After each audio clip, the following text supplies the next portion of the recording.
Hello everyone, I am Jonathan Little for PokerNews.com, and today and over the next 5 weeks or so, we're going to continue going over a $10,000 buy-in tournament that I played at the World Series of Poker. This was a six-handed tournament. Notice there are more than 6 players at the table. Just assume the first few fold. It's not a big deal. And right off the bat, they fold around to me with Queen Jack offsuit on the button, playing about 100 big blinds deep, 150 big blinds deep, depending on who we're against. And I raise it up.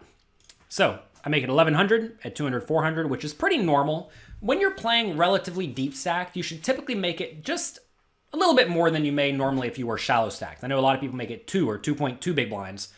And that is fine whenever you're playing shallow stacked because you don't actually have to build a pot to get all your money in by the river. But whenever you're playing very deep stacked, you do need to build a pot. And also in general, you're going to win more than your fair share of the pots when you are the pre-flop aggressor and when you're in position. So let's open it up to 1100. Now a loose aggressive kid calls from the big blind. All right, flop comes queen, 8-8, 2 spades. I have the jack of spades. And now my loose aggressive opponent checks. So this is a situation where you always have to ask yourself, first off, do I want to bet with everything? Well, I think betting with everything in this scenario would probably be a mistake. Because if we bet with everything, this is a board where my opponent should have a lot of draws, which should raise, and he should have way more 8s in his range than I should, because I'm probably not opening 8-4, but he may defend with 8-4, right? Not that he necessarily should, but he may. So he has what is referred to as the polarization advantage, and that he likely has a few more 8s than I have. Maybe not too many more, given I'm on the button, but if I raise from earlier position, this is a spot where I would definitely check. Because I want to make sure that I can easily call down on the turn in the river on most runouts. And I also want to make sure I don't get blown off my equity, right? I really don't want to bet with Queen Jack, get check raise, and then all of a sudden I'm playing for all my money with top pair junky kicker in a spot where my opponent could just have an 8. So the hands you want to check back in this scenario are hands that can very easily call down and some hands that are kind of junky. So you're going to want to check back with your decent queens, like your marginal ones, like I have here. And also, especially the queens that have a spade, because that's going to make it nearly impossible for me to get blown off my hand on the turn. I mean, if they put a king on the turn, I'm still just calling, right? If they put a 4 of spades on the turn, I'm still calling. And in those scenarios, we always have a decent amount of equity most of the time. So the best hands to check back are top pairs with a backdoor flush draw. And then I want to be betting with my 8s, my best made hands, and some of my draws. And that's going to put my opponent in a pretty bad spot. In general, it's fine to develop a checking range that will allow you to get closer to showdown as long as you ensure you're not going to be too weak. What a lot of people do is they bet with all their queens and they bet with all their pocket 9s. And then when they check, they're left in with pocket 7s and worse. And if your range is pocket 7s and worse, well, that makes your opponent's life easy, right? And also, if you continuation bet this flop 100% of the time, that also makes your opponent's life easy because he can just raise you with everything because you can't defend that often. So we need to check sometimes. This seems like a great hand to check. So let's check.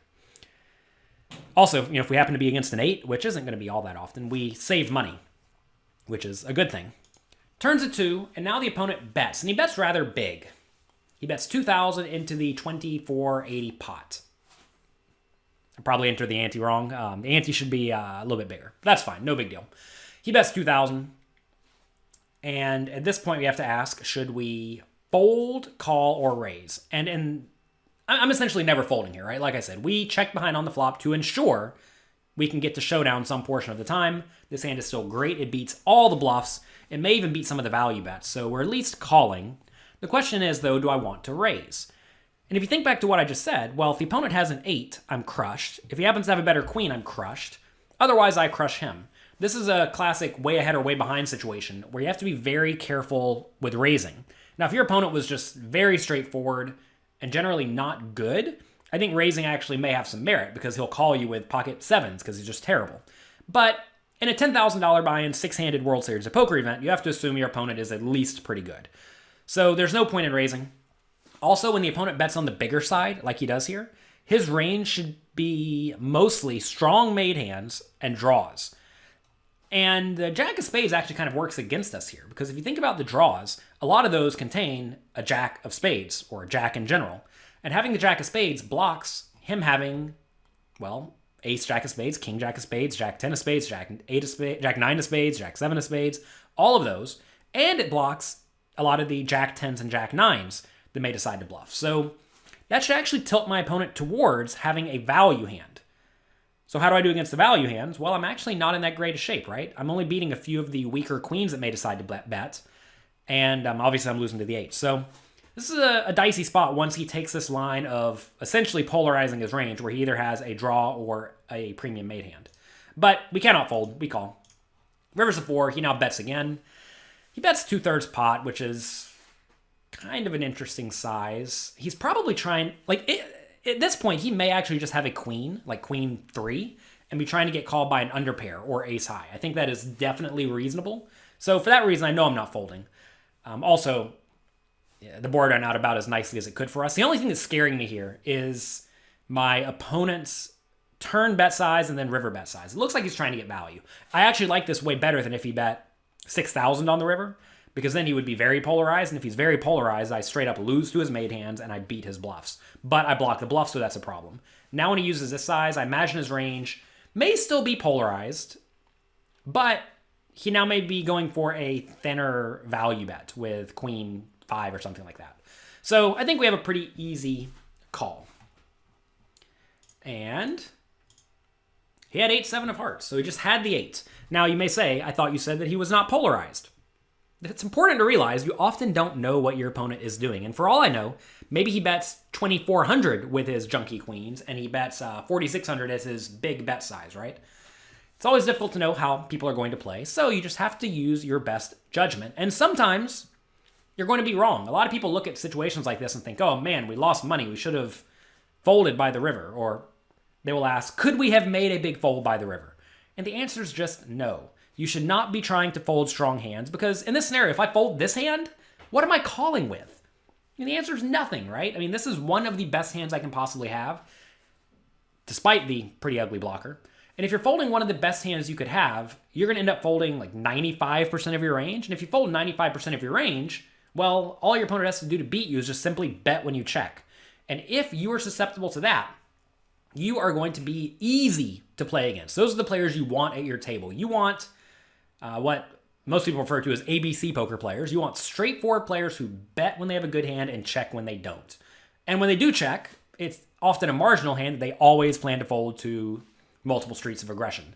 You do not want to be that player. If you are that player, you're going to get run over and you will have no success in the high stakes games. So you have to make sure you structure your checking ranges such that you can get to showdown a large portion of the time. Not just like 25% of the time, but a lot of the time.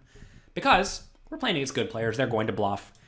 And therefore, you need to defend against that. And sometimes you're going to lose. That is part of this, right? A lot of people want to know they have the best hand to make a call, or they want to know their opponent has nothing whenever they decide to bluff, or they know their opponent's going to fold. And there are no definitive things in poker very often. Very rarely you're going to know you have the best hand. And if that's what you're waiting for, well, you need to go play chess instead.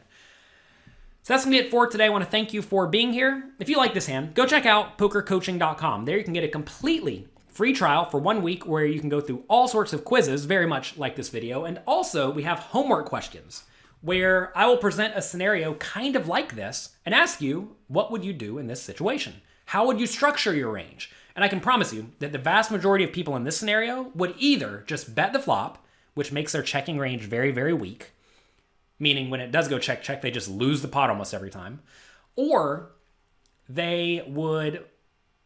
Actually, I don't think many people would fold by the river, but some people would fold by the river, and their range to call would be only an 8. And again, if you're only calling with an 8 on the river, but you're betting all of your 8s on the flop, well, it means you're calling with nothing, right? Because you bet with the 8s on the flop. Therefore, you don't have them whenever it goes check, check on the flop. So yeah, keep that in mind. Make your ranges strong, make them robust, and if you do that, you will find that the chips slowly flow your direction. Not every single time. Sometimes you're going to win, sometimes you're going to lose. But on average, it's going to go better for you than your opponents. Thanks a lot. Have a good day, and I'll talk to you next time.